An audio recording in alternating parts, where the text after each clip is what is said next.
All right, good afternoon, and welcome to the latest and the penultimate installment of our series on natural resource extraction, human rights, and inequality. Thank you for coming. We're very fortunate today to have two very distinguished professors to share some of their work with us. The work that they'll be presenting relates to an ongoing project in Ghana, but I'll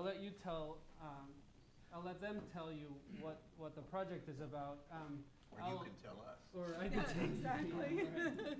Hopefully by the time we're done today, we'll all have a better idea. In any event, we're very fortunate to have Professor Lucie White with us today. She's the Louis A. Horvitz Professor of Law at Harvard Law School and currently the interim faculty chair of the Harvard Committee on African Studies. After a long time working on issues of critical lawyering and client voice in the context of US poverty, she's been working on extreme poverty in sub-Saharan Africa. And for a decade, she has been working with Ghanaian partners on an interdisciplinary right to health project that challenges the ways that Ghana's health finance system contributes to economic and social inequality. What brings her here today, at least in part, is a different project, I think, slightly different, that relates to natural resource extraction in connection with the more or less recently discovered oil in Ghana. She has been a Fulbright Senior Africa Scholar, a Carnegie Scholar on Teaching and Learning, a Scholar in Residence at the Harvard Divinity School, and a Bunting Scholar at Radcliffe College. In 2006, with support from the Rockefeller Foundation's Bellagio Center, she initiated Stones of Hope, a collaboration among African human rights activists and distinguished human rights scholars, which produced a really great book, a book that I like a lot, called Stones of Hope, African Lawyers Use Human Rights to Challenge Global Poverty. With her today, so thank you, Lucie, for coming. With her today is Willie Forbath. He is Associate Dean for Research and the Lloyd Bentsen Chair in Law here at UT Law School. He is a preeminent legal and constitutional historian. He's the author of Law and the Shaping of the American Labor Movement, a 1991 book, and is currently working with Joey Fishkin on a book called The Constitution of Opportunity, which promises to be a great book as well. He's published dozens of articles, book chapters, and essays on legal and constitutional history and theory, and most relevant for our purposes here, he's been writing on social and economic rights, constitutionalism in South Africa, and in the Southern Hemisphere more generally from time to time. His work has appeared in the Yale Law Journal, the Harvard Law Review, the Stanford Law Review, Law and Social Inquiry, and the Journal of American History. He is currently also writing about Jews, law, and identity politics in the progressive era. Also looking forward to that project. So thank you, Willie, for coming, and we're looking forward to hearing from you both. Thanks. Thank you so much. And I'm just very delighted to be here and have a chance to talk with you all about oil. Just to give a little background how I got into oil after working on the right to health and health finance in particular. For my whole life, I've been interested in basically getting food on the table, working in situations that are challenging for people, and figuring out strategies for actually helping them realize basic material needs in a way that is inclusive and equitable. I've worked in challenging situations, first in the United States, in rural North Carolina and central Los Angeles, East Cambridge. And in 1999, I went through a series of connections that I was able to make with folks working at the grassroots in Ghana, Ghanaians. I started work in Ghana, and initially it was on health, and it was on how people could get adequate health care in the context of what was then structural adjustment, a series of loan conditionalities imposed by the IMF that basically stripped the country of its public health system and left them stranded unless they had cash.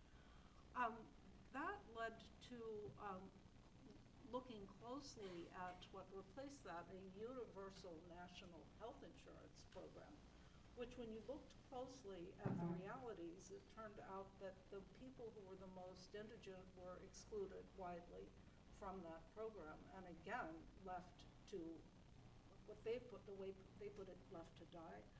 Around the time we were doing that work, Ghana discovered oil in commercial quantities. And I kind of shifted gears and followed the money, basically, not knowing anything about oil. That was in 2012.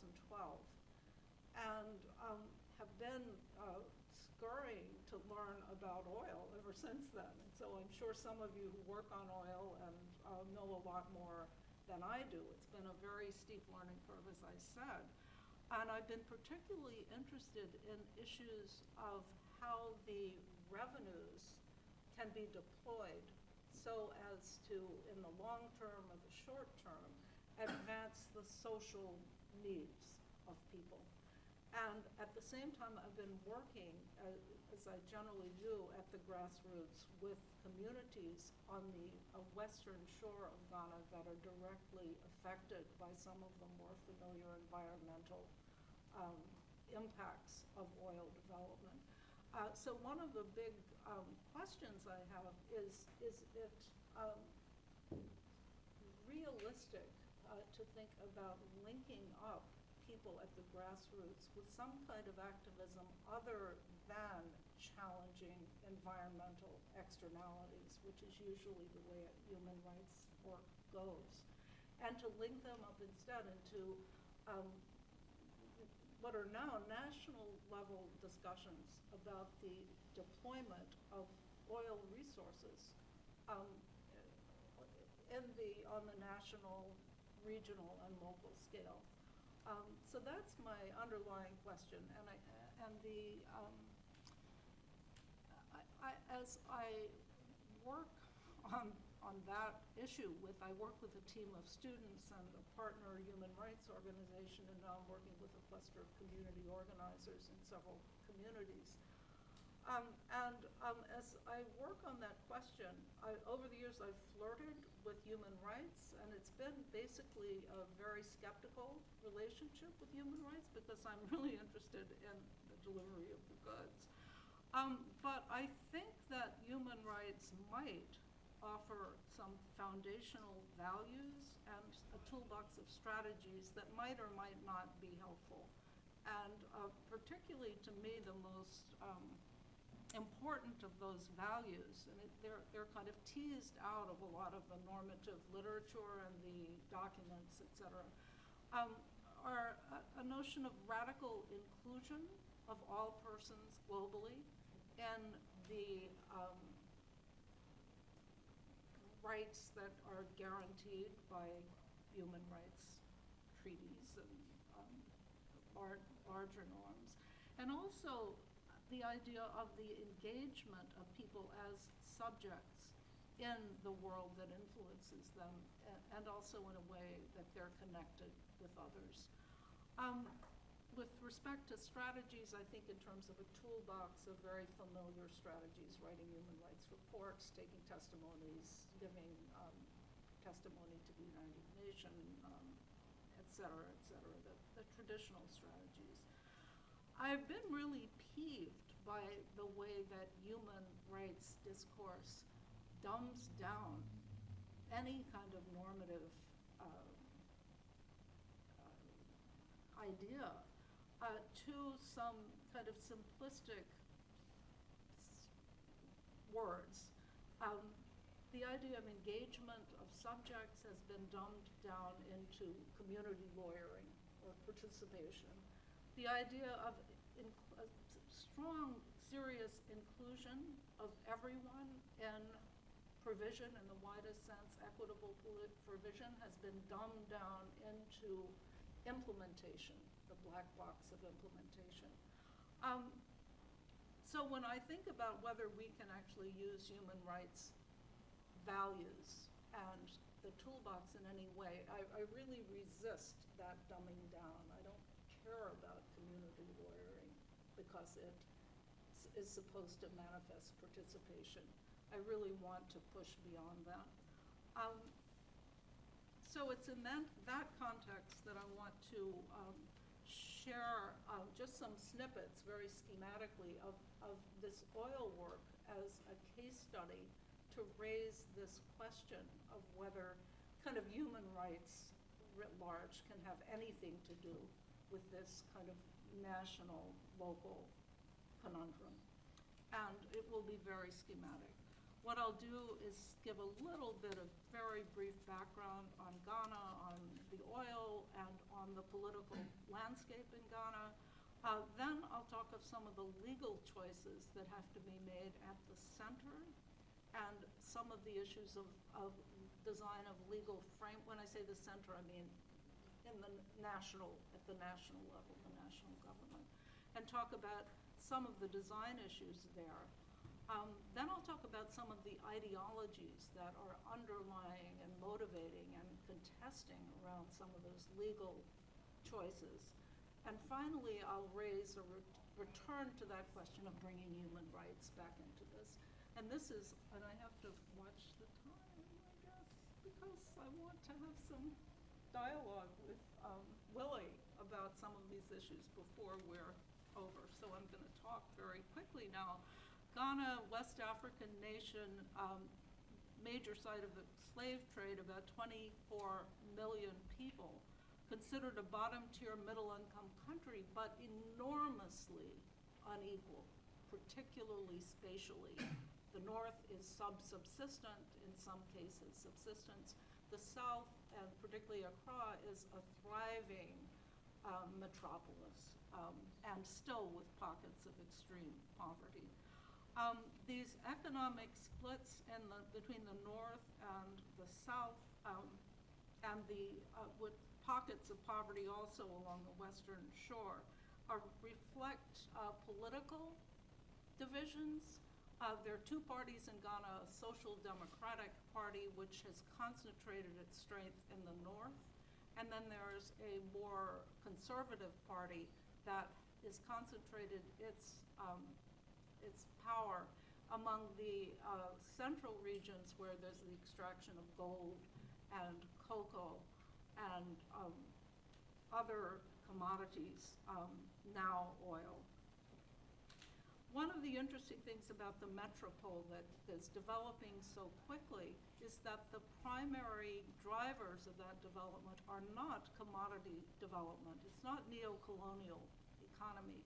It's basically telecommunications. It's becoming a financial hub for the West African region, an economic hub, and often when people critique the neo-colonial economic structure of Ghana, they overlook the trends that are happening right now.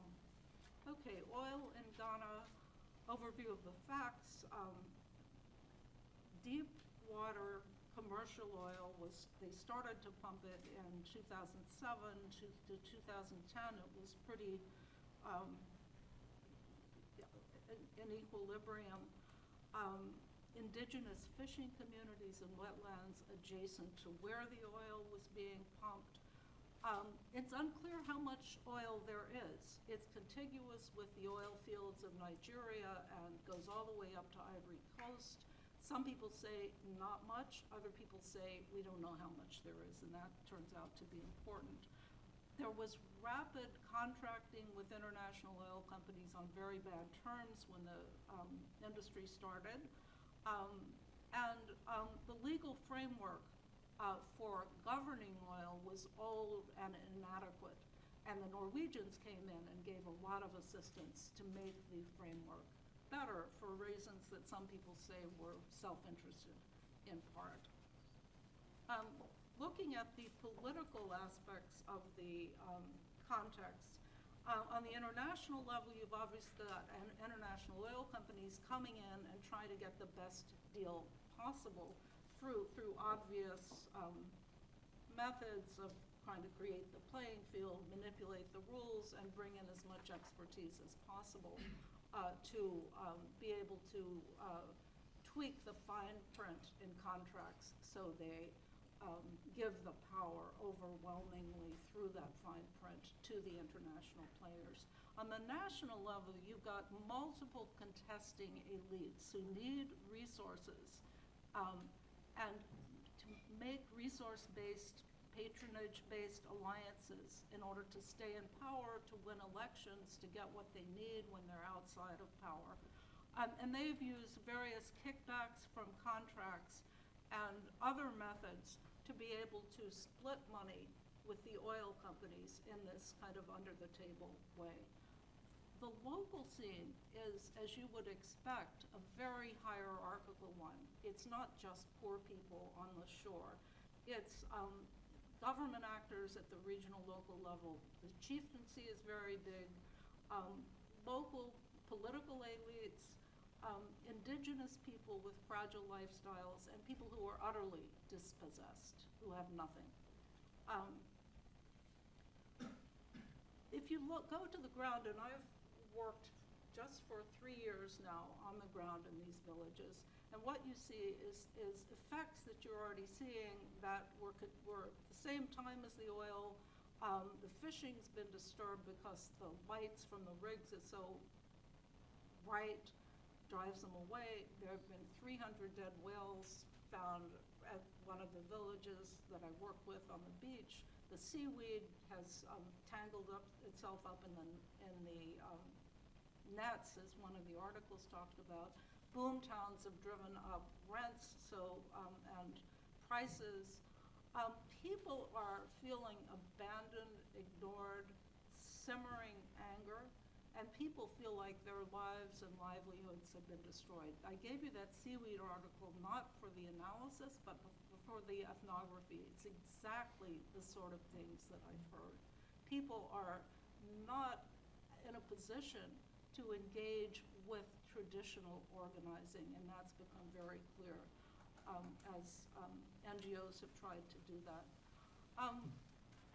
With respect to the legal frameworks, basically there's been a consensus on the national level that the legal frameworks that are needed should track the sequence of steps in oil development. So the first is the need for the frameworks that would structure the kinds of deals that oil companies would make, and there's contest now about whether you should lease the oil or give licenses to the oil companies to produce the oil and then get clawback royalties and taxes, and the companies would take the rest of it. There's also, as opposed to that, something much more attractive to people who are national players in Ghana, which is that basically you'd have a partnership between the national oil company and the international oil companies, splitting the profits. The international companies would offer some expertise and other kinds of things. Some say that Ghana should go it alone and hire people with expertise, and others say Ghana should ally with West African neighbors into a kind of OPEC, so they'd have some real clout against the oil companies. Some people who have researched it say it all amounts to the same thing, because the devil is in the details, and you can mess up a production sharing contract as much as a licensing. So that's the debate, a ferocious political debate going on at the national level, how to design these deals. At the probably the most relevant debate to my interests as someone coming in from social provision, healthcare for instance, is how to use the profits basically that Ghana manages to secure, again, bringing to the center through royalties, taxes, production sharing, whatever is used, how to use the profits. And there's one view that says that Ghana should focus on the spin-offs from the industry, building more development through the industry and around the industry. You know, Takoradi is a boom town, an oil boom town, so take advantage of that and build up the economy of Takoradi and hope for the best. Others say, don't just build up the boom town of Takoradi, but be more savvy about how you build up the industrial possibilities or the economic activities that can spin off from the oil. Others say collect the rents in the center and then have the national government save some of it and then distribute some of it in different ways and for different kinds of needs. Others say give a little bit back to localities, just as in the mining industry they've done, but there's a lot of pushback against that for both political and economic reasons.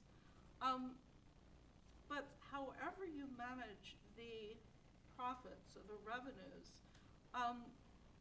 the questions that you have to answer end up being really ideological. The economists are churning out all kinds of microeconomic models, et cetera, but ultimately the decisions about whether and how, certainly to spend the rents, but also the questions of how to clean up the mess, which is the third layer of policy, are ultimately political, ideological. And I see 5 ideological positions I'll go through quickly. One is a, frankly, I'll just say neoliberal position, which says collect the rents at the center, collect the profits, and then use the major amount to spend down the national debt.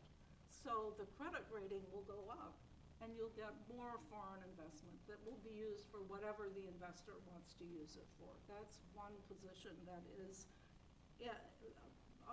that's serious, that is being advanced by some Ghanaian actors. All these are Ghanaian actors. Another is the more left liberal position, I'll call it, in which the idea is the money should be used, some should be saved, but some should be used more directly for social needs, for education, for healthcare, possibly for different forms, and maybe for different forms of infrastructure as well, focused on social needs. This is the perspective that many of the economic and social rights advocates that I talk to say, that's obvious, of course this should be done. How could anybody say it shouldn't be done? This is the right thing to do. Put the money, and that's what I thought when I was coming into this, you know, healthcare needs money, the oil is a windfall, put the money into healthcare. But there is a lot of contests that would say that's not a good idea. Even from people who care about healthcare. The next position is really a nationalist one, which says Ghana should, as much as possible, go it alone, develop the expertise, develop a national oil company, pump the oil itself, get the money and use it to industrialize the country, building on Nkrumah's post-independence vision of industrializing the country, particularly the north, and creating an industrial platform for producing goods so the country wouldn't have to buy things from other countries. Make it possible to refine the oil in Ghana and make use of it there. So that's pushing back against the typical colonial primary product extraction economy. Then there's a group of people who take a kind of new developmentalist hybrid position who would say, take the oil, build infrastructure, think in terms of industrialization, but industrialization and diversification at the same time. Give some extra money to what could be called the most promising industries in the global economy, and play the global economy and the domestic economy at the same time. And there's a lot of interest among Ghanaian players at the national level in this kind of new developmentalist kind of hybrid between the nationalist and a more opening up to the global economy position. And finally, there is what I'll call the environmentalist position, which is, I would say, to don't pump the oil at all, just don't. or phase it out in a shorter rather than longer period of time. And as much as that might seem obvious to us, in fact, it's not at play in Ghana for the most part. People are not even wanting to think about giving up the potential that the oil windfall, as limited as it might be, might actually help them get out of poverty. And this is particularly the people who are suffering from that extreme poverty, but not just them, because there are a lot of elites who are going to make use or want to make use of the oil as well. So that's really the very schematic picture I wanted to offer. They could be a springboard for much more specific discussion of both the kinds of governmental structures that could ensure that capture of the rents by elites doesn't take place, the governmental structures that would create a framework for how you actually distribute rents once you've decided to, et cetera. But that's a big picture. The details are critically important, and the debates happen at the level of the details. But I have two kinds of questions. The first one is it plausible for people like the ones that I work with to have any kind of meaningful engagement as subjects in these debates that they're so excluded from? They have no idea of what these debates, that they're happening. What they're immediately confronted by is the seaweed and the fish dead on their beaches. And what human rights advocates typically do is ally with those people and try to get strategies that will give them compensation for the fish that died on their shores, or for property that had to be taken away from them. And I want to ask the question, is that the only thing that human rights advocates should be doing? Is there a way to think about putting together the local people and the national level conversations, or either through community organizing, through people organizing themselves, through strategies of education that are around, et cetera. So that's a big question. More specific questions are from if it makes any sense to say this, from a human rights positive perspective, is one of these ideologies more promising than the other that I mentioned? And even within that, if you decide that you want to do the social liberal, socialist, social liberal, social democratic idea, what priorities should you fund and why?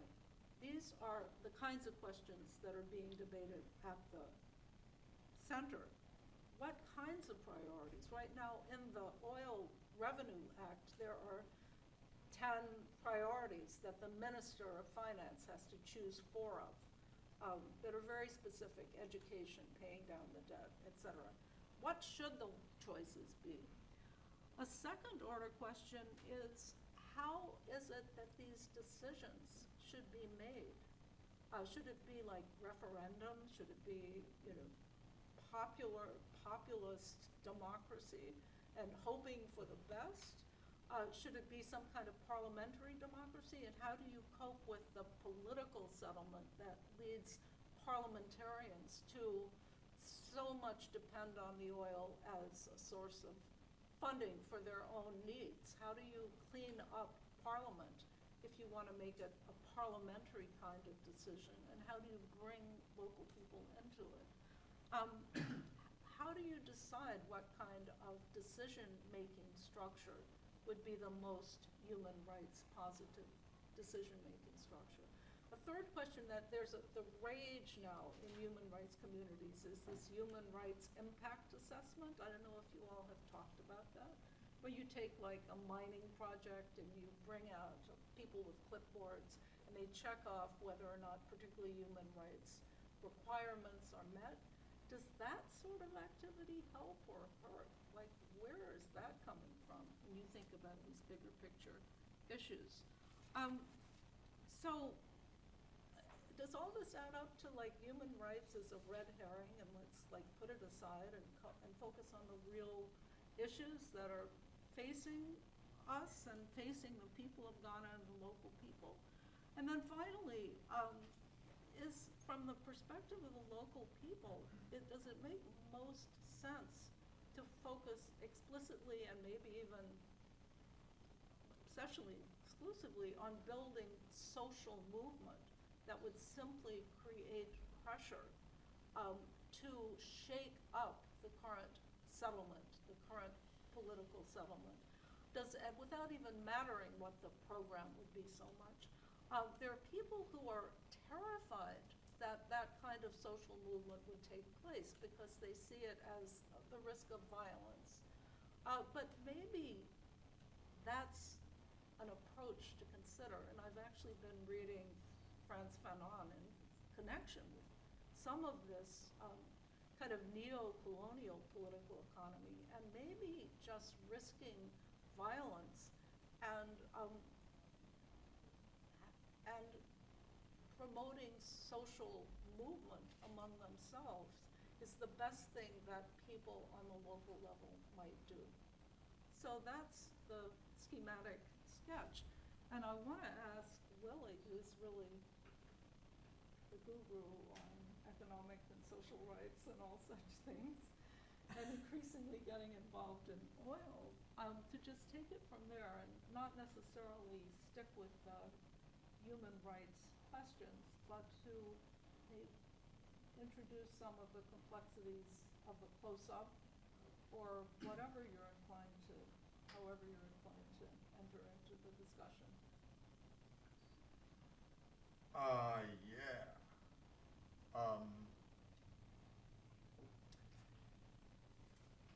It's the only way I can. Let me try and do two things. Let me try and grab hold of a couple of the questions that Lucie raised, and at the same time, let me limit myself to about 10 minutes or so that we can have a conversation before Lucie has to light out.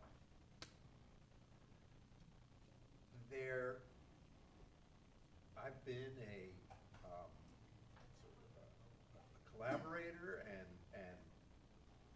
not a guru, but at least a cheerleader and interlocutor of the project that Lucie has sketched for quite some time. And I can, it may be helpful to tell the sort of story from my own angle, which is not one in which I've been involved with the grassroots communities along the coast, but instead with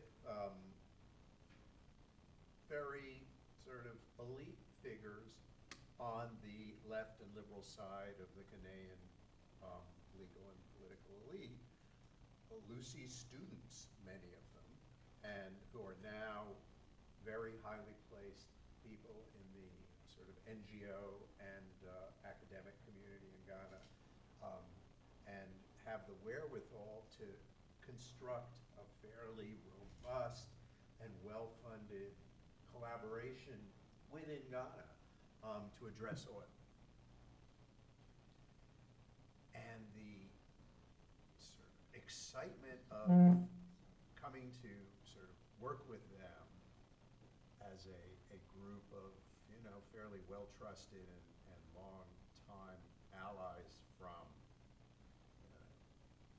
the West and the global North, was that we would do something that human rights folks have long neglected, which is to try to bring together sort of what now goes under the rubric of heterodoxy economics, which used to be called radical or left economics, or used to be called Marxism or neo-Marxism, some unconventional sort of set of economic tools and insights that we didn't necessarily have in our back pockets, but that we could enlist what we thought would be a sort of,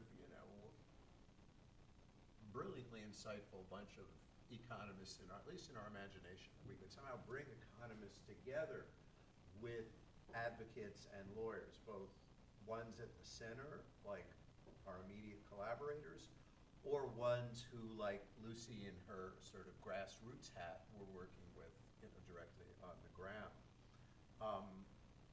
And out of that conversation, which is still ongoing, would emerge new insights to make better use of the toolkit of human rights advocates. As you sort of see, Lucie, in a certain way, if I do a symptomatic reading of Lucie's sort of talk to you, she in some ways has said, I'm not sure where to stand on any ground other than with the radically poor. Right? Lucie has, in a certain way, she didn't even fess up to the fact that as much as she's been involved with the grassroots poor, maybe because of money I brought to the table, she's gotten involved at the center as well, where she's profoundly uncomfortable. And so she's sort of telling the whole story as one from the periphery, as one from the ground, as one in moral and intellectual solidarity with the radically poor, and asking questions about what human rights toolkits or other toolkits can do on their behalf, and how relevant human rights or other toolkits might be. And I think that's partly a question of where she stands as a human being, and her moral and ethical core. But it's also partly just the sheer confusion of what can be done in the way of reimagining paths of economic development and weaving them together with human rights. How much? So when Lucie asks, does a human rights positive framework, say you should choose, one of her 5, accounts of development strategies? So I think the answer to that question is no. I don't quite see how a human rights framework, how the tools and intellectual and moral baggage of or tools of human rights will lead one to any particular path of economic development. It may rule out some. It seems to me that the human rights framework runs out before you can answer which path of development. It would say, choose one that will best serve human rights values, but which one will is this very complicated empirical and theoretical question that human rights themselves can't answer. And so it is well that the group that we've gathered together, not just at the periphery, but also at the center. In other words, the group that chiefly meets in Accra and talks with these very, sophisticated, savvy, highly educated NGO folks, is saying, we do need economists, as hard as they are to find, who can really speak to what is the most pro-poor path, what will be not even that, what is simply the most sort of profitable path of development when you take into account the various constraints that it cannot leave behind or injure groups willy-nilly, right? But and so how will you improve Ghana's wealth and do so in a way that will sort of reliably make possible redistribution and broad distribution of that wealth? None of these seem to me to be human rights questions, even though human rights advocacy and mobilization and language and politics can put pressure on, right, the questions, and may help also put pressure on another set of questions which I don't think are human rights can answer, which are institutional ones. Why is it that the sort of local political elites are so susceptible to capture by the international oil companies? How do you deepen their accountability to the people at the periphery, to the people in the north of Ghana. Those don't strike me as either human rights questions as such or unique to Ghana. They are, in fact, seem to be endemic to liberal democracies, in the advanced capitalist north and in the global south. The questions of deepening political accountability on the part of lawmakers and elected officialdom is obviously, one of the questions of the hour for the U.S., no less than it is for Ghana. And so, one lesson is a certain anti-imperialism of human rights discourse over against other disciplinary discourses. And I'm struck by the poignancy with which that Lucie in here, I slept a little for a while. I'm struck by, if we can just I'll come back to human rights at the end, but one of the things that's been poignant and illuminating is what a shame it is that this new access of wealth for Ghana takes the form of underseas oil, right?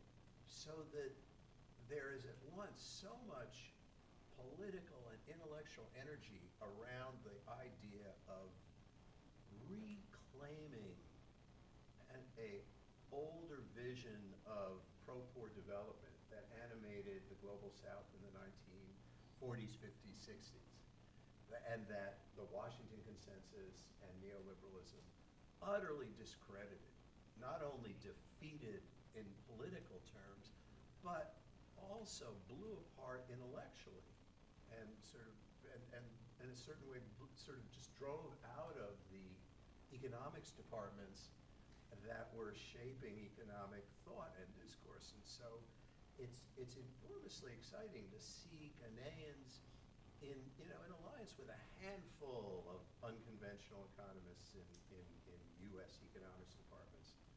Take someone here at UT like Jamie Galbraith, who couldn't even get a job in the UT's economics department because he's not a neoclassical economist, but an old-fashioned institutionalist. So in Ghana, the version of that rediscovery of a vision that, governments can do things right as well as wrong, that strong state institutions have success stories and not just a story of unrelieved failure. Because the story that economists still teach in the conventional, until very recently, almost universally, economists will say, all these national companies, all these national oil companies, all these ideas of state-led development, import substitution, various visions that were vibrant in Latin America and the global south were utterly discredited. And now the Ghanaians are coming back and saying, the United States, when it was a developing nation, did exactly the opposite of what the United States has been preaching to the developing world. If you say, how did the United States go about industrializing and building up its industrial economy? It was through a very active state. It was through protectionism. It was through all the sort of supporting infant industries, picking winners, all the things that economists have sort of dinned into their students, including their students from the global south, are not to be done. And here we are sitting in Ghana, meeting with an old sort of veteran of the independence movement who led the Ghanaian National Oil Company when ideas like having a state-owned oil company were just the thing for the developing world, and saying, maybe we can make a go of it again. And you want to say, right on. That's exactly what you should be thinking of. Sort of take, use, because the Ghanaian government had educated scores of incredibly sophisticated oil economists and oil technicians and scientists, and here's who would have known? You suddenly have what may be a lot of oil, and you can do it. And then use the resources to, industrialize your country.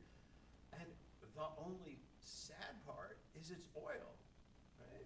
And it's sort of seems so, even if it won't corrupt the government and its politics, the way it has in so many other countries, it'll ruin the landscape, right? So it seems like the most dismal possible way of, of putting afoot just the kind of radical retrieval of more social democratic and pro-poor ideas about development, all of which is poignant, but it has clearly pushed Lucie and me toward a more modest and in some ways conservative view of what is to be done. Again, not because human rights impels it, but because a sort of pro-poor conception of the way forward may compel this much more modest view that it would be nice to reinvigorate socialist-style industry, but what a dismal ground of which to do it. All our experience is A, right? The world is trying to wean itself from oil. B, oil spills are inevitable. C, the price of oil is in the toilet anyway. And the kinds of deals you can plausibly strike are going to be inflected by that, so they won't be great deals. So be gingerly, take the rents, as economists call it, which is, say, Ghana's share of the profits. Be wily about negotiating the best deal you can. But the idea of embracing all these sophisticated developmentalist ideas of spin-offs, so building a petrochemical factory in Ghana, building refineries in Ghana, making Ghana the hub of a regional oil economy, and then using all that to industrialize the impoverished North, is maybe where they end up. It's where some of our closest comrades, former students of Lucie's, are leaning, and it has a sort of heroic cast to it, but it's hard to get either morally or intellectually or politically excited about that path once sympathies lie with a more cautious approach, which in some ways is just liberal common sense. It doesn't have the heroism or the edginess of rebuilding an oil economy, but on a socialist basis that might actually work. And it also pushes, perhaps, this is the part that isn't simply Lucie's sort of irresistible and an admirable moral compass. It's also a kind of intellectual caution about whether the alternatives make sense. And so one's driven to say, well, what human rights advocates as such with their toolkit can do is advocate on behalf of the affected communities, push toward a social budget with whatever the oil rents are, and don't go sort of waltzing after a sort of a socialist future that rests on oil and petrochemicals.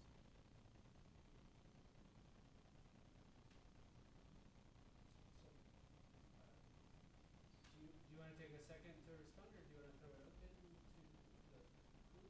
I have just one question to ask.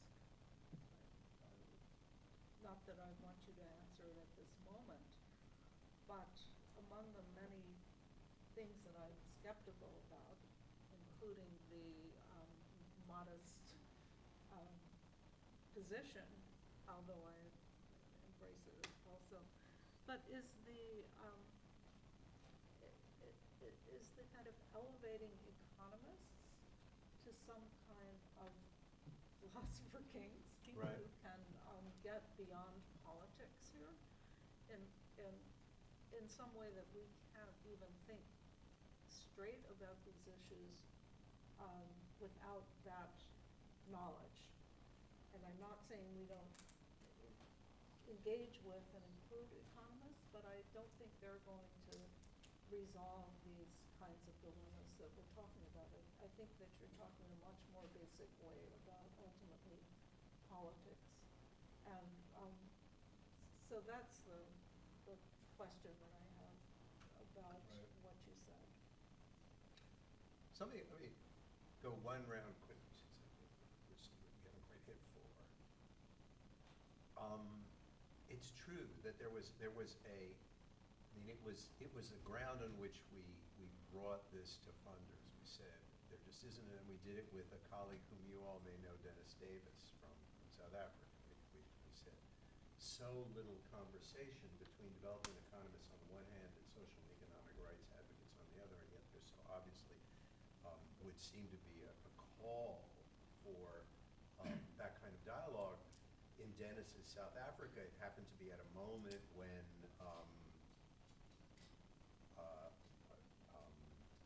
some of the most unblemished, well, no, not unblemished, but at least some of the heroes of the South African Revolution, of the anti-apartheid movement, were coming back into government and calling for a social budget and revisiting South Africa's economic policies, and had the wherewithal to leverage that. And how can we use the social and economic rights in the Constitution to push on the budget in a more savvy, economically sophisticated way? That was part of the, in addition to oil in Ghana, that was part of the idea. And I continue to think that there are, those are the questions, knowing something about how you take the measure of at least the economic prospects, the possibilities, putting to one side the environmental and human costs as no less or perhaps overridingly relevant. If you're gonna say, if you're gonna have the chutzpah to say, we have something to say about paths of development and pro-poor paths of development, then you wanna know, is it economically plausible for Ghana to become a hub? Just as a proposition, taking as fixed some of the actually existing economic institutions of that region and the international oil market. If you want to have a picture of how it might work to pursue the more ambitious vision of oil-based development, in order to know whether bracketing the environmental costs or bracketing prophecies about the future politics of green energy, you want to know whether it's doable, right? And you want to, if only because some of your closest comrades in the project are wedded to the notion, at least provisionally, you want to be able to interrogate that notion as an economic proposition and not only as a human rights-laden one. And finally, what struck me about these wonderful conversations is that the economists didn't dazzle anybody. The economists were harshly, skeptically, often rudely interrogated. Nobody was bowled over. No one, their politics are hardly hidden or invisible to seasoned human rights advocates from, Ghana, from Ghana's north. So it seems to me they are technicians whose technical knowledge is always encased in ideology and politics, but that's just part of a conversation that you can't afford. You may not follow their advice, but you can't afford to dispense with them. That's my opinion. All right, so we always give the students a first round of questions. I'll let you guys just call on whoever is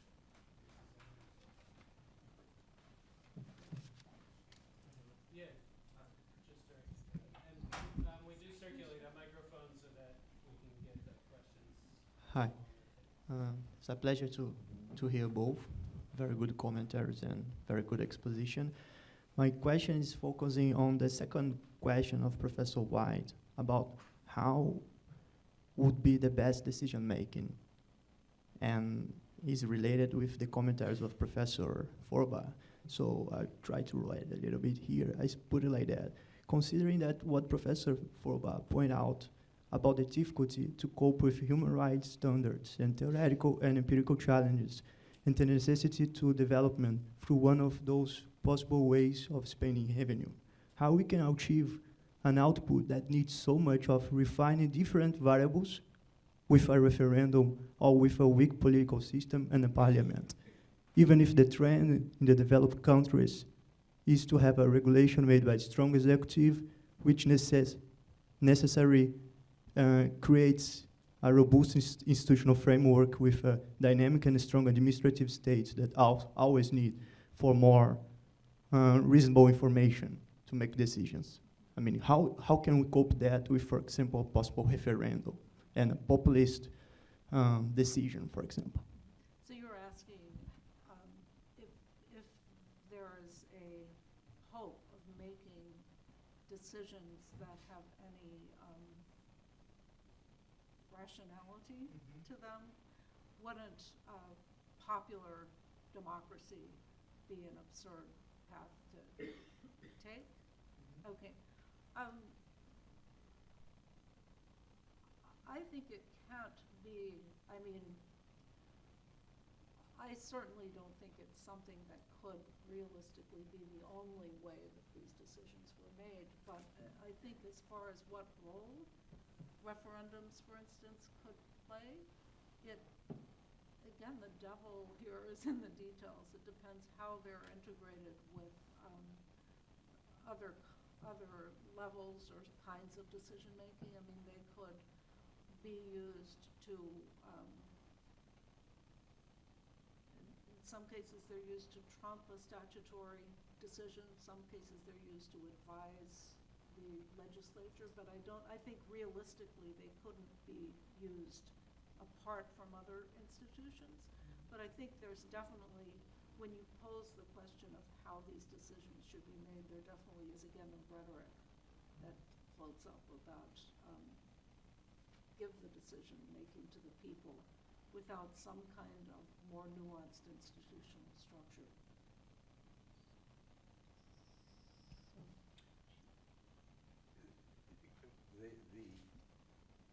Our collaborator was genius at you could either say rigging up a complex, seemingly compelling, popular participatory form of economic development decision making, or you could say you could either say it was strikingly democratic and participatory, or you could say he just he crafted it so the outcome was exactly what he wanted. Yeah. But he did this thing where he had thousands of meetings. He got the Ford Foundation to, I think it was Ford. No, it was the European Union. They gave EU him gave many him millions of dollars millions and to millions do of this. euros to hold thousands of meetings and transcribe the results of conversations at the grassroots about Ghana's path of economic development. And then to map them using software that would, I don't know the names of the software, probably many of you do, where you can pick out keywords and toad up without actually poring over the individual transcripts and making hand notes. You can say, well, the people are concerned about the following 3 aspirations, and the people see as the most egregious problems the following 3 problems. And lo and behold, the people agreed with Raymond. Yeah. And they wanted a developmental constitution. He was very explicit about that. A developmental constitution that held the government to account in certain important ways, and it was very sensible and compelling and social democratic, and it enjoyed the imprimatur of everyone in Ghana virtually had a say in it. And at least in Raymond's hands, who's to quarrel? Yeah. It was absolutely explicitly a kind of legitimation performance that turned out to be effective. But he had no illusions that this was going to actually drive the creation of the Constitution without the mediation of his dictatorial decision-making. And yet it was funded. That's the other interesting thing. I mean, it was funded with such enthusiasm by the European Union. I mean, that's a whole other piece of it to unpack. And it got baked into the new Constitution in some degree, and it may prove yet a very valuable tool for human rights advocates to go to court and say, hold the oil ministry or the development agencies, not because one can guarantee that, but neither can one guarantee that there are pro-poor technocrats in these agencies or pro-poor politicians in in the parliament. So if you want another lever, then you bake it into the Constitution through this kind of richly democratic, high-tech, participatory constitution making, and you have another lever on the table. I think I will just stay with that topic because this was my question. Could you maybe both explain a little bit more the set of social rights that we can see now in Ghana's constitution? Because my question would be, how can maybe, you mentioned that the role of human rights advocates is very reduced. They can only help to get some compensations maybe, but what about judicial reviewing statutory acts of the parliament and making some more structural adjustments in favor of the poor? You still, I mean, and there is a lot of work that's been done about looking at budgeting, national budgeting, and asking whether the question of whether the percentage of social budgeting in relation to the GDP, the complete GDP, is in line with other countries. The problem, though, is that if you want to get more housing, and housing is a human right in the Constitution, then how do you get it? You know, if you're working with oil, do you put money into housing, or do you put money into funding, getting a better kind of credit rating internationally so you can get more FDI, and then you can generate an economy that people can produce more housing? That's the problem. You have different pathways through which you could get more housing. And that's, you know, what makes one of the many things that makes economic and social rights rhetoric so unresponsive to these kinds of questions. Even pro-poor, you know, what does it mean for priorities in a spending bill to be pro-poor without just collapsing it to, well, put money into housing? Maybe it's hard if there is no policy out there and no statutory framework at all that would foster maybe public. Okay, it's hard to make a link between petroleum and public health, but you could at least challenge some specific oil funding regulations where they have to go to those funds by saying that transparency is not guaranteed. And that's actually what's happened in the Petroleum Revenue Management Act, which is a statute in place, is that there's a requirement with a lot of discretion around it that the Minister of Finance designates 4 priority areas for how the funding is used. That's a very concrete rule. I mean, it's not a rule because there's all this discretion around it, but it sets a hook that you could use to go to court. Bracketing whether those priorities set by the Minister of Finance were smart or not, in terms of the issues we're talking about. It's also the case that in that context in which there is statutory material in which the ministries are constrained to dedicate money in some measure toward, you know, these social goods, and that's the fruits of a politics which is partly informed by, you know, imbued with, empowered by a human rights vocabulary, so that it does help to defeat what's otherwise, in theoretical terms, irresistible, which is that it's possible as a matter of economic theory that a neoliberal path would ultimately yield more housing for the poor. Exactly. Just wait until your grandchildren grow up. Right. But and it may be true, I don't claim to know, that maybe when this generation of Ghanaians' grandchildren, you know, are looking for houses of their own, Ghana would be, I'm very skeptical, Ghana would be a better place to find housing, you know, 75 years hence. But if the law has been, right, and the statutes have been worked through a human rights, you know, sort of discourse like the one that informs these statutes, you can defeat that. Right. And say that's not what the Ghanaian Constitution Constitution and statutes mean by progressive realization of these social rights.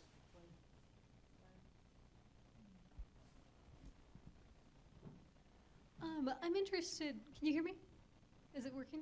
It is. Okay, sorry. It's hard to hear when you're using it. I'm interested in hearing about, kind of from a policy perspective, how much information and what kind of information you think regular Ghanaians would need to really meaningfully participate in these discussions. Do you really get into all the different economic theories? Do you know, engage them in a discussion of what the priorities should be, whether extraction should go forward at all, and on what terms? Yeah. What would that look like? Yeah, the question is, the initial question is really what you mean by, or who you mean by regular Ghanaians, because it's a really, really different answer depending on who you're talking about. If you're talking about people who are educated and, who are able to read and have had secondary education even, or just junior secondary education so they can read or listen to the radio, then you could actually let people know that these debates are taking place in language that would make sense to people, and let people know that their parliamentarians are going to be voting in the parliament about these questions, and break down, I think, some of the most contested features so that people would be able to focus on those. For instance, this question of whether you lease out the oil, you basically set up licenses. Do you lease out the oil concessions, or you do more of a sharing of the production? You could really, and this is really, I think, both educational and using the media, I think you could go pretty far to enable people to lobby their parliamentarians on the, and keep an eye on their parliamentarians to make sure that they are following through on whatever is decided, and the ministers. If you're going to the people who happen to be the most impoverished, the most dispossessed, the people who are on these, happen to be on this coastline, then you're talking about a different process, and I'm really most curious about that process, is whether forms of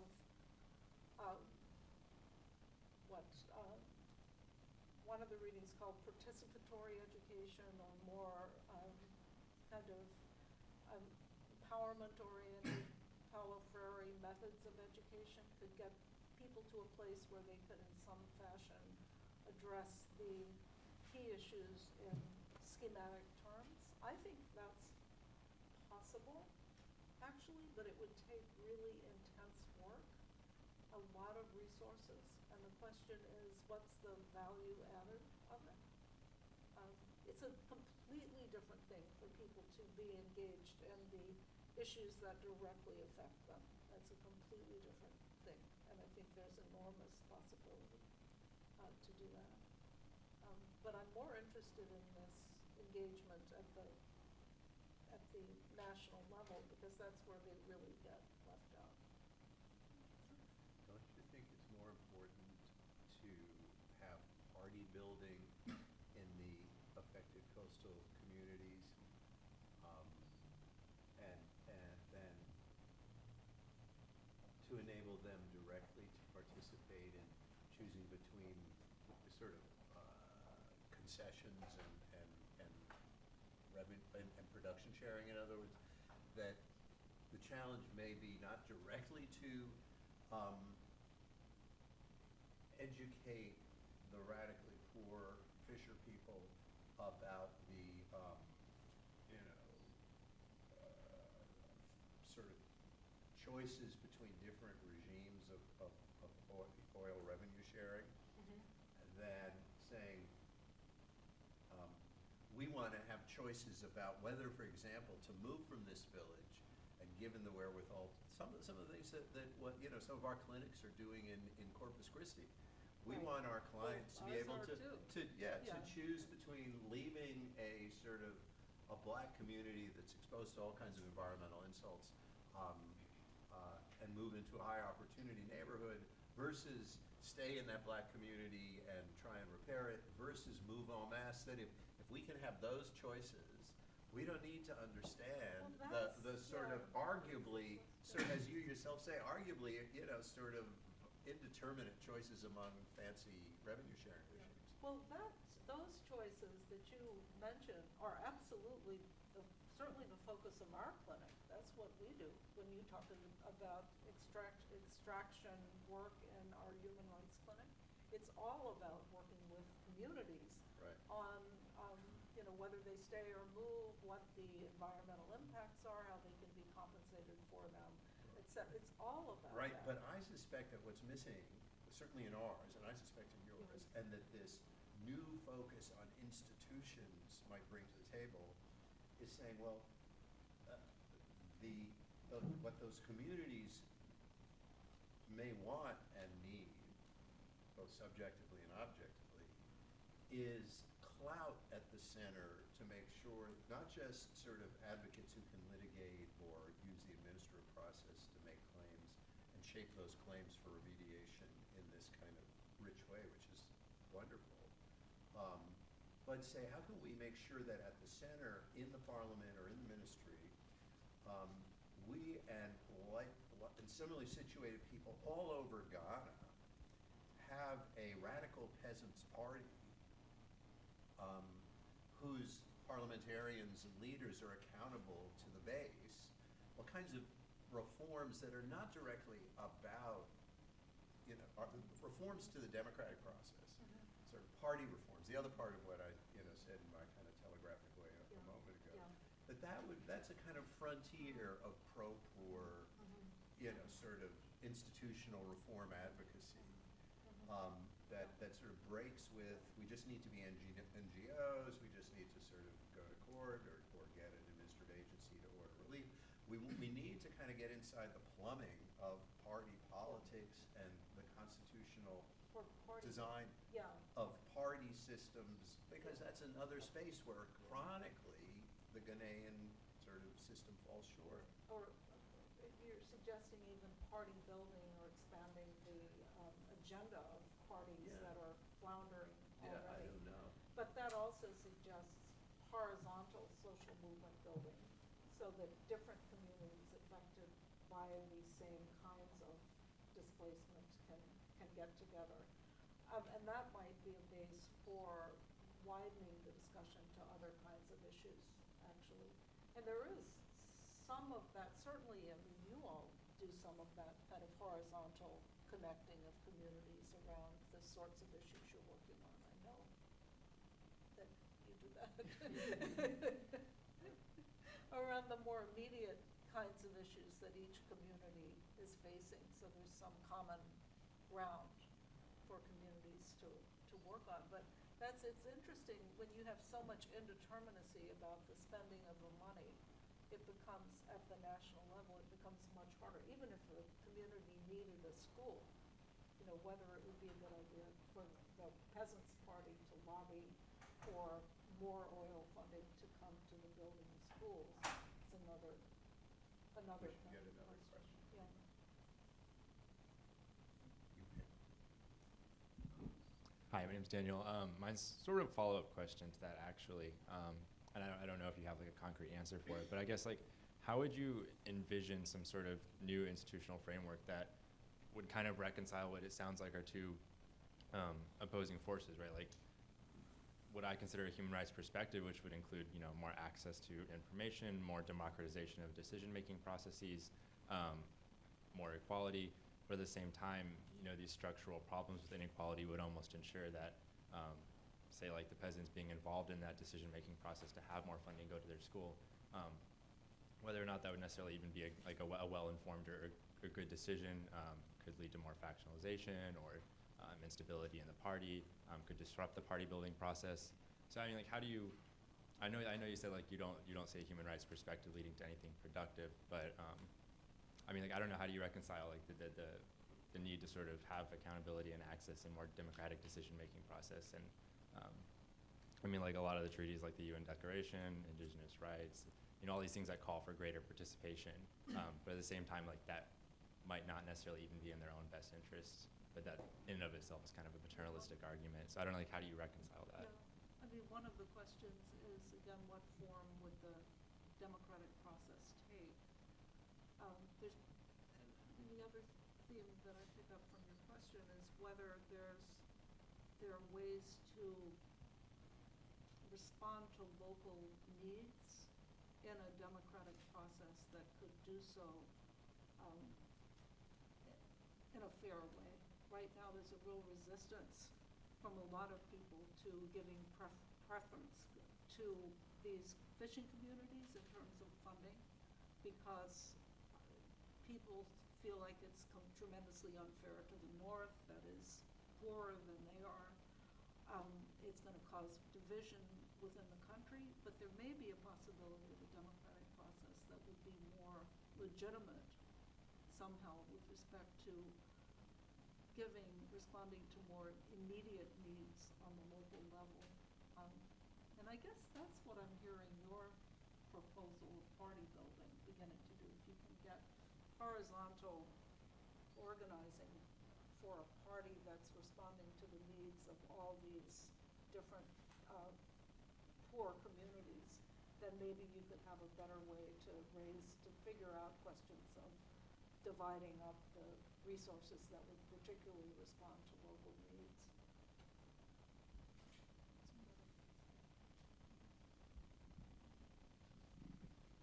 Well, my question is also related with the decision-making process and human rights lawyers. Professor Forbath, you said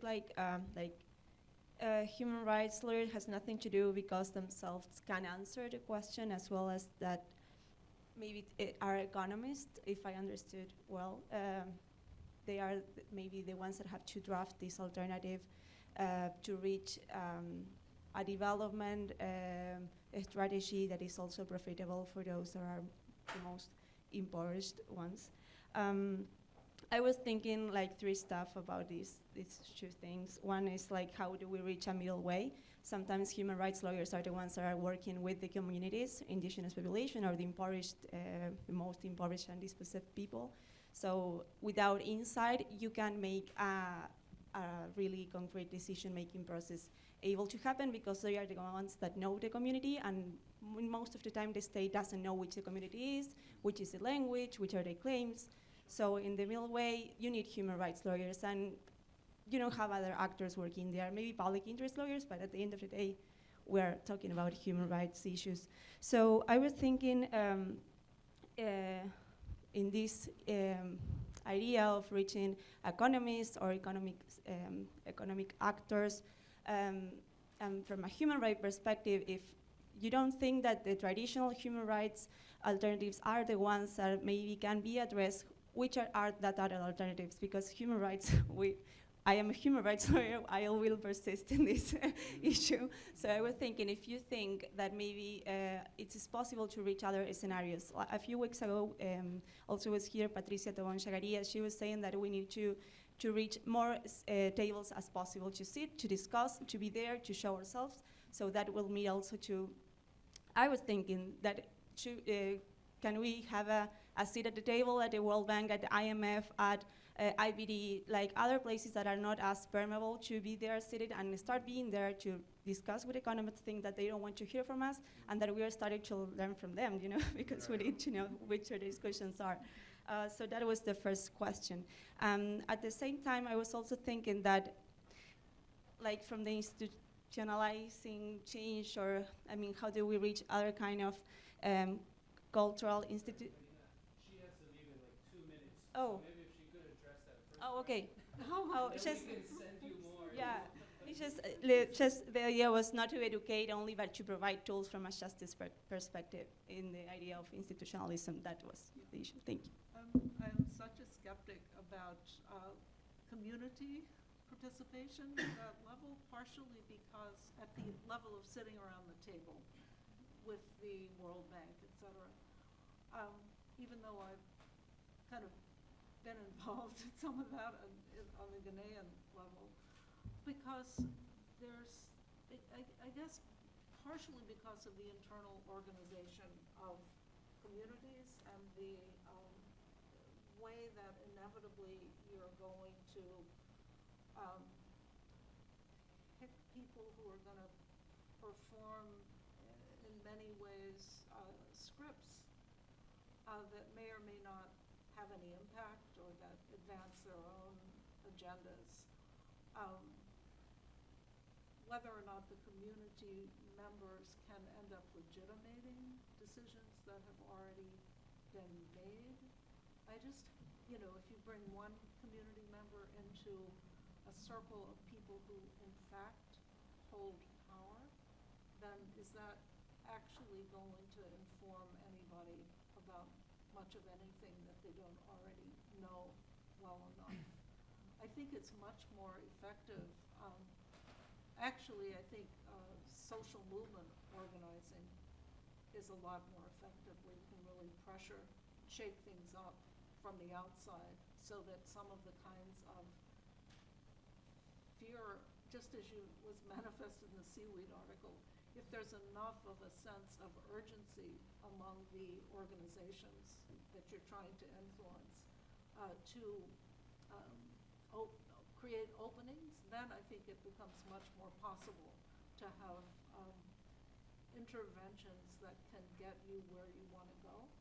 But you need to have kind of, it's just an issue of organizing, you need to have some sense of where you want to go in order to make that organizing, community, social movement building make much difference also. This business of organizing through, I mean, what I'm seeing, your vision of organizing parties, building up these parties that would be responsive to the issues that might be brought to the table, seems like an alternative to, I mean, not an alternative to, but a different understanding of building social movement that has more of a kind of institutional channels. So, very simply, I think all three things are right. Right. So we have a collaborator who is so much on the front lines that he usually can't make it to our meetings, Felix. And Felix in Nigeria, in Lagos, tells a story that really weaves together. Felix is a human rights lawyer, but also a social movement organizer.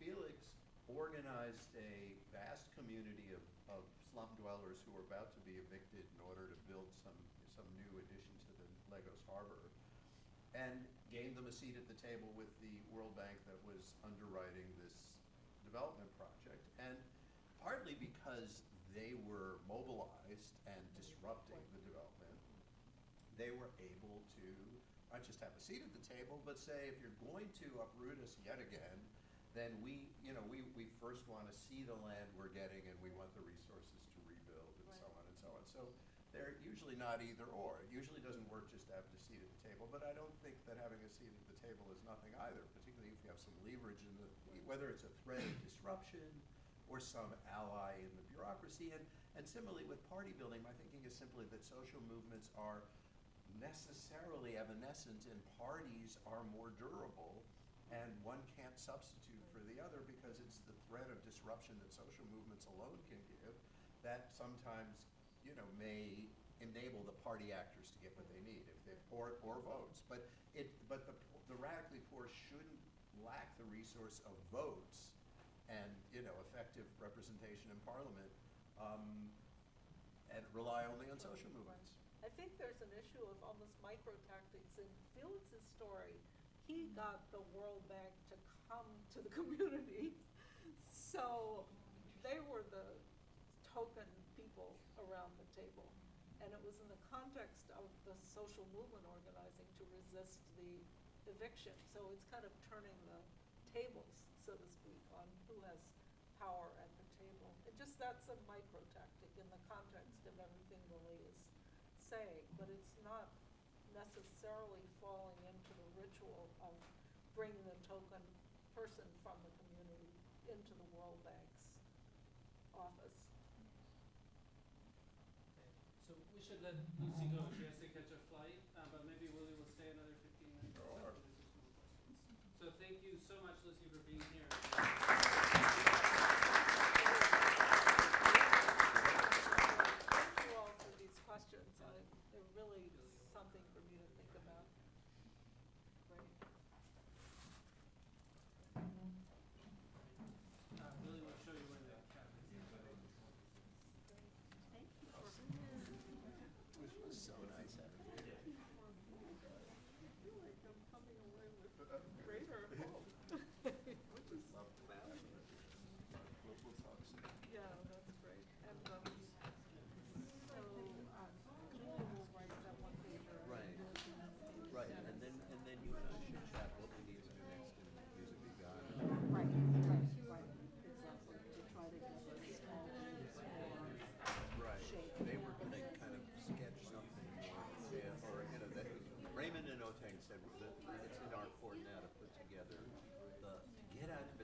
The traffic report says you should be there in plenty of time, so. Oh, And the great. cab's waiting right outside already, so. Great.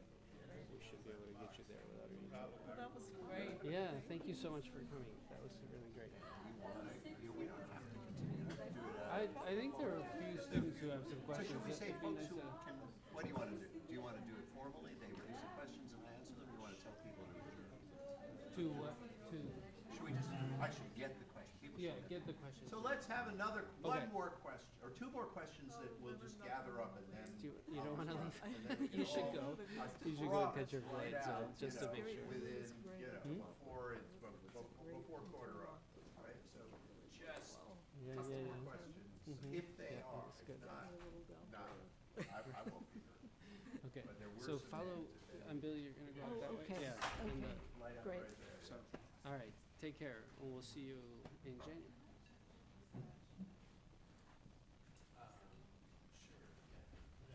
No, no, So I had one. good.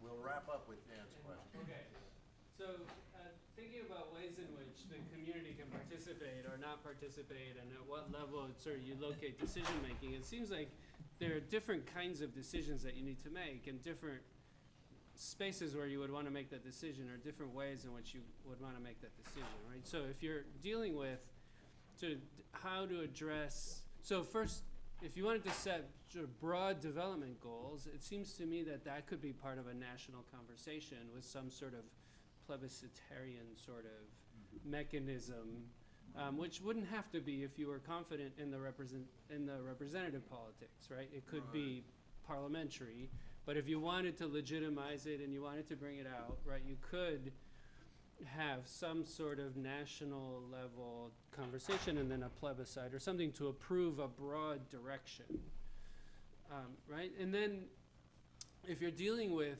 local community level effects of whatever path you've decided to take, then, you know, engaging with the community at a very local level, giving them the option of staying and fixing or moving to a clean place or whatever, right? That seems like, again, something that you would want popular participation in or more community participation in, but this time at the community level. And then for the middle decisions, right? How do we do this? Who do we contract with? What does this contract have to look like?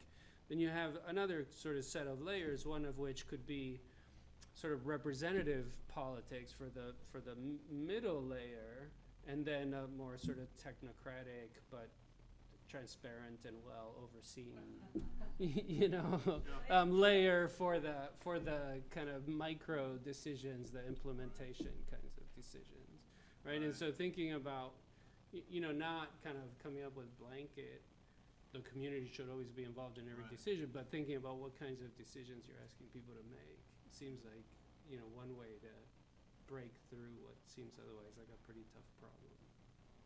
Yeah, I think it's very thorny because if you imagine somewhat more concretely, you know, what you put, I think the general proposition that you can't dispense with technocrats, but you can, you know, but neither can you, but you want always to have you want them to be accountable, right, in some robust way. How do you make those who are empowered to make decisions about the form of the oil contract, which I continue to think is a ridiculous thing to put to the communities or to the polity at large. But so you sort of, what are the benchmarks for good performance is an interesting question. Again, I don't think you can craft answers to without technocrats. And that's not to say that human rights lawyers aren't indispensable, or at least lawyers aren't indispensable, but that lawyers by themselves can't really say what are some benchmarks about, you know, what should the assuming Ghana decides for an oil industry, we'll come back to that, then, you know, how do you construct a combination of, you know, technocrats to craft the plumbing of the relation, you know, of the deals with the oil company, and lawyers to craft the process of accountability, right, and to advocate for the sort of underrepresented, dispossessed in the process.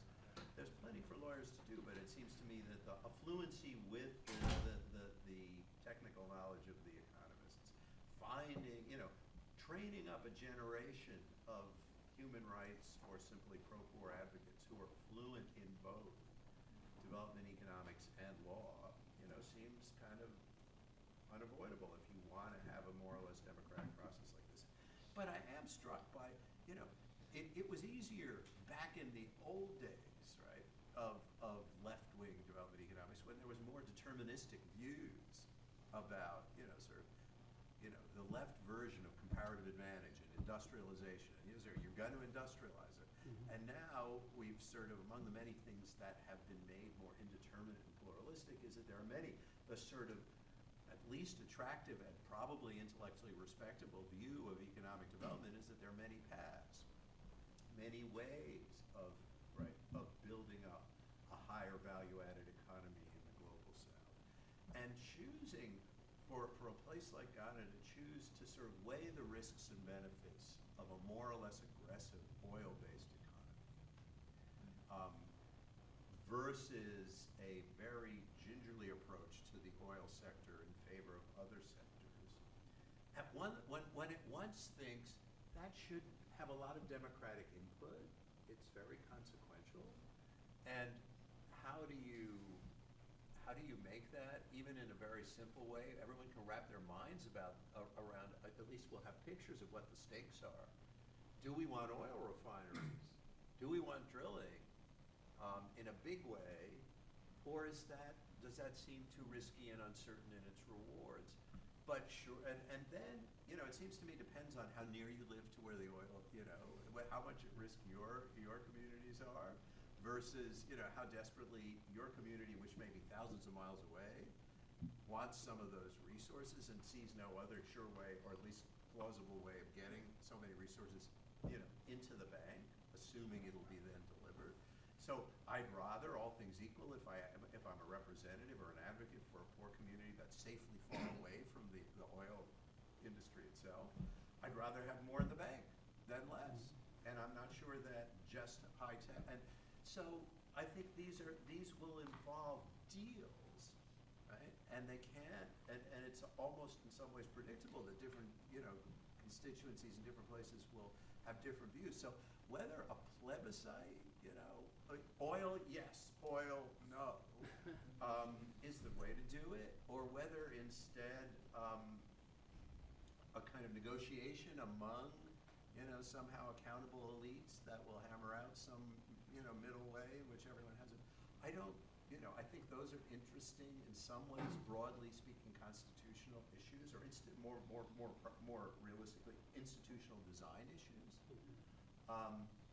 And I think it seems exciting intellectually and politically and professionally to have that in one's toolkit too. It may require a law school education instead of 3 years, it's 5 years before you have any of those tools in your kit along with the law stuff.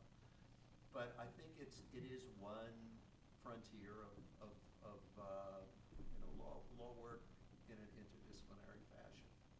Now there's questions. Yeah. No, I don't know. I mean, I like to speak about participation effort, but in Latin America, there is certain place, What the government will tell you is like, well, I mean, we won the elections. People have trusted us, the government officials, to choose between all these paths. Why we have to keep on plebisciting? Why we have to keep on speaking with? We won the elections. They trusted us, the elected officials. We're now in the Ministry of Oil, in the Ministry of Infrastructure, in the Ministry of Housing, how we're going to use these resources. And you keep coming back and telling me I have to keep talking to you, not the community-based, but the other part is the NGO. So it's like, this is democracy. At some point, people vote, people choose the elected officials. So now we are the ones that have to choose. Like, for example, we're going to grab the private oil company, make it national, and choose to have a new oil contract with Chevron and exploit this very important oil.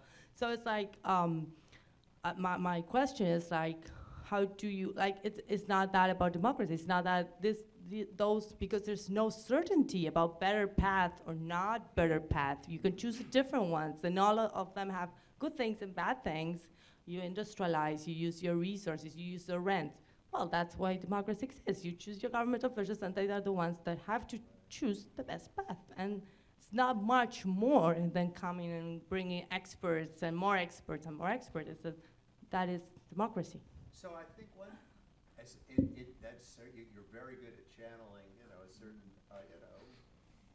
views, in some ways very sensible and certainly very familiar, skepticism about this, participatory as opposed to electoral conception of democracy. I think development politics has a ready response, which is that deciding on something like oil, not oil, and other elements in a sort of vision of Ghanaian development is going to go past the next election. You're making choices which will extend across a decade or more. And so there's a kind of ready answer, which is that, yes, we elected you all, but it was for a 4-year term. And this is a choice which just resists, we can revisit it at the next election, right? Once you've sort of plumbed down in favor of oil, you're stuck with it. And one of the things that Raymond's kind of, mass participation teched up, thing yielded is that Ghanaians were sick of having what they described as sort of half-finished projects along the roadside.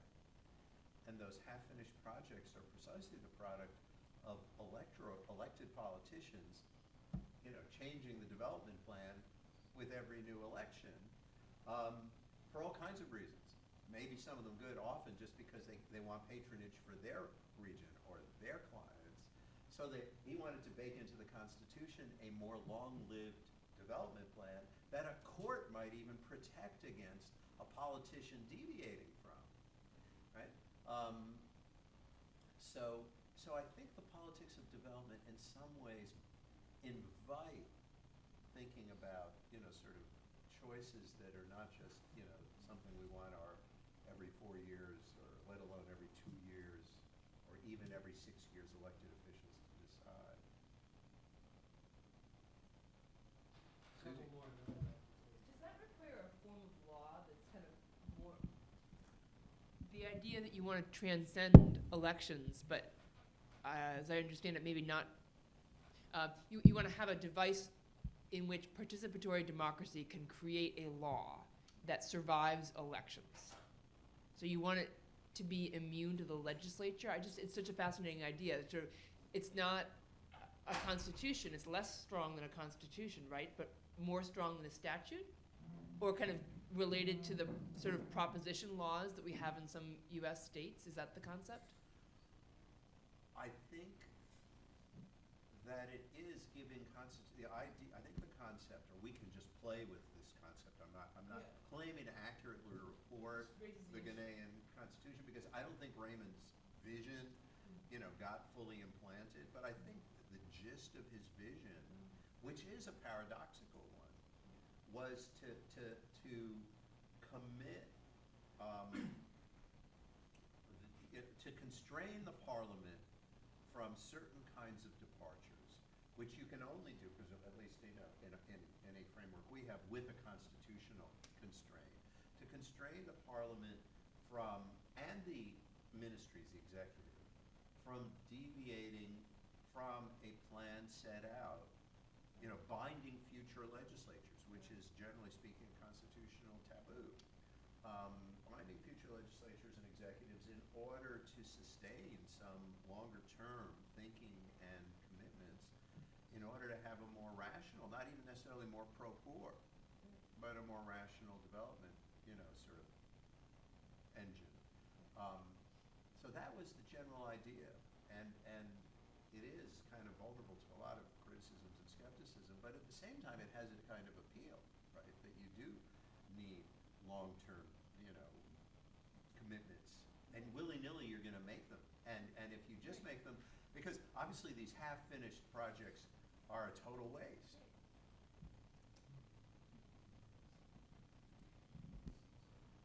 Well, just to follow up on this a little bit, you could imagine different kinds of commitments, right? So some are just based on the deeper legitimacy that a plan approved in a plebiscite would have, that you couldn't just throw it out Or you could require another plebiscite to change course. Right, or some show, I mean, But there are lots of constitutions also that have laws that require qualified majorities to pass, right? So it could be something, yeah.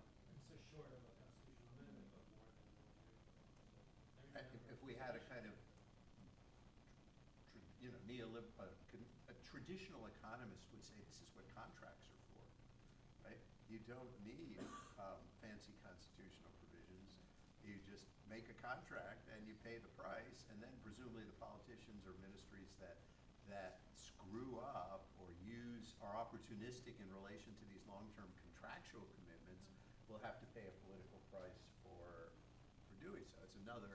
It's a more neoliberal way of approaching the same problem.